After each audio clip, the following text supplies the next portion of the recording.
टीके chairperson justice Ashok Bhushan ने कहा है कि भारत के आर्थिक सुधारों की कहानी में इंसॉल्वेंसी एंड बैंकरप्सी कोर्ट को एक महत्वपूर्ण मील का पत्थर माना जाता है।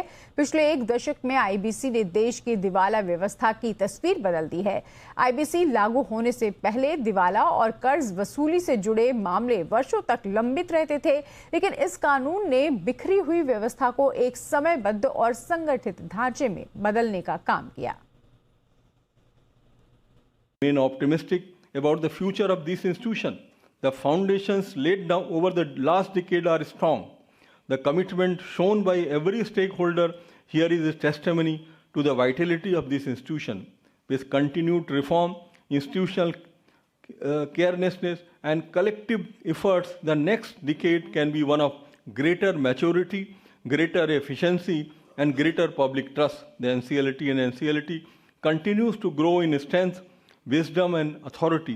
May the insolvency system of India serve justice, enterprise and the national economy with fairness, efficiency and integrity.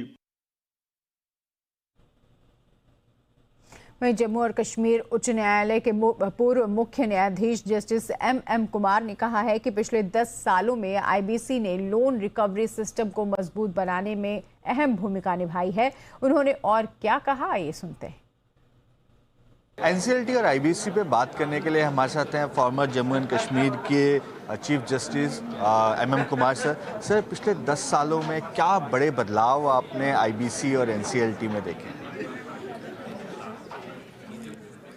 एक तो फाइनेंशियल डिसिप्लिन जो बोरोर में आया और उसका इफेक्ट लेंडर्स पे भी आया, वो देखने को मिला। पहले बोरोवर पैसा लेके ये सोचता था never to return and it was evergreening to take loan to pay loan. That era has ended. Second, जो केसेस सीका में या हाई कोर्टों में लंबी अवधि तक फंसे रहते थे, उनका रिलेटिवली जल्दी निपटारा हो रहा है। हालांकि मैं ये भी कहूँगा कि हमें और स्पीड पकड़ने की ज़रूरत है। उसके लिए थोड़े मेंबर भी ज़्यादा बढ़ाने चाहिए, क्योंकि कंपनी एक्ट को हैंडल करने के लिए under the companies act 63 member थे।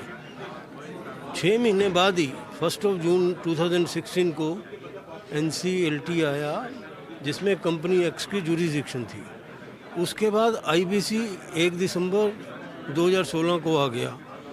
इतना बर्डन होने के बावजूद भी 63 की स्ट्रेंथ रही, मगर स्ट्रेंथ कभी 40, कभी 35, कभी 45, इससे ज़्यादा बढ़ती नहीं है। एक बार 52 हुई थी। तो इसलिए थोड़ी एफर्ट करनी पड़ेगी कि एक तो ये स्ट्रेंथ बढ़ाई जाए, दूसरे जो उनका ट्रेनिंग है वो भी थोड़ा बेटर करना पड़ेगा, और बार को भी वो रिपीटेड एप्लीकेशन जो फाइल करते हैं उसके बारे में सोचना पड़ेगा। तो ये सब मिलके ये डिले कर्टेल हो सकती है।